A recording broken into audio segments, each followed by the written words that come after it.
Aujourd'hui, dans le journal L'Avenir, on peut retrouver un article sur les dépannages d'urgence et leurs prix abusifs. Moi, je voulais vous donner quelques conseils pour les dépannages en serrurerie urgents. Je vous donne tout de suite quelques conseils pour éviter de vous faire arnaquer.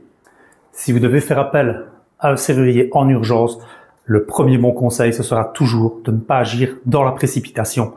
Calmez-vous, prenez le temps 5 minutes de vous poser pour vraiment faire une recherche qui sera correcte et pas précipitée. Ça va vous éviter déjà beaucoup d'ennuis. Alors sachez que dans votre contrat assurance habitation, certaines compagnies d'assurance couvrent les problèmes en serrurerie.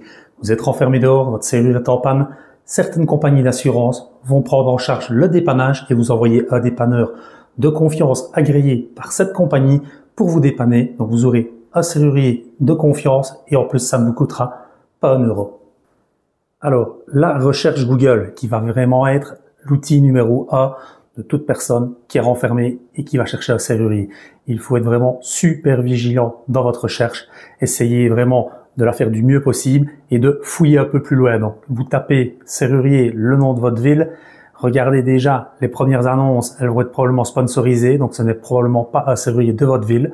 Donc, allez voir vraiment dans toutes les recherches et essayez de trouver vraiment le serrurier de votre ville en allant fouiller son site, un peu voir si c'est vraiment bien quelqu'un de votre ville, quelqu'un qui est crédible, qui met son nom, son adresse, son numéro de TVA, parce que bien trop souvent vous allez tomber sur des sites qui sont complètement bidons, qui vont couvrir de Verviers jusqu'à Ostende. Donc déjà c'est pas bon, vous n'allez pas trouver d'adresse, vous n'allez pas trouver de numéro de TVA, vous n'allez pas trouver d'exemple de réalisation et autres. Donc là vraiment essayez d'être beaucoup plus précis dans votre recherche et d'aller fouiller. Et aussi, alors, fiez-vous aux avis, mais là aussi, allez les lire parce que il y a bien évidemment des sociétés qui sont payées pour générer des faux avis. Donc là, on les reconnaît très vite. Ce sont des phrases un peu bateau, bidon. Donc vraiment, allez vérifier tout ça. Et puis, n'ayez pas peur de recroiser le site internet avec un réseau social, d'aller voir cette société si elle existe bien sur Facebook, par exemple, et d'aller un peu chercher des infos. Vraiment, essayez de recroiser un maximum d'infos pour pouvoir être sûr que la personne que vous allez appeler est bien serrurier professionnel. Encore une technique qui peut bien fonctionner, c'est le bouche à oreille, mais le bouche à oreille 2.0. Donc n'ayez pas peur de peut-être mettre un petit mot sur Facebook en disant je me suis renfermé, je cherche un serrurier. Là vous allez avoir des amis qui vont peut-être vous dire moi j'ai fait appel à une telle personne. Et là c'est toujours un gage quand même de confiance de savoir que un de vos amis a fait appel à un dépanneur et qu'il en a été satisfait. Évidemment, s'il n'en est pas content, il ne vous le recommandera pas. Donc là, de nouveau, c'est un bouche-oreille qui peut aller très vite en mettant un petit post et vous aurez très vite des réponses. Et là, une expérience déjà, un retour sur expérience de vos amis. Dernier point, et on en parle dans l'article de l'Avenir, c'est maintenant une certification des serruriers. Donc là, vous pouvez maintenant aller sur la plateforme du SPF Économie et retrouver tous les serruriers qui sont agréés, donc qui ont fait les démarches pour pouvoir montrer patte blanche et prouver qu'ils sont vraiment des professionnels dignes de ce nom.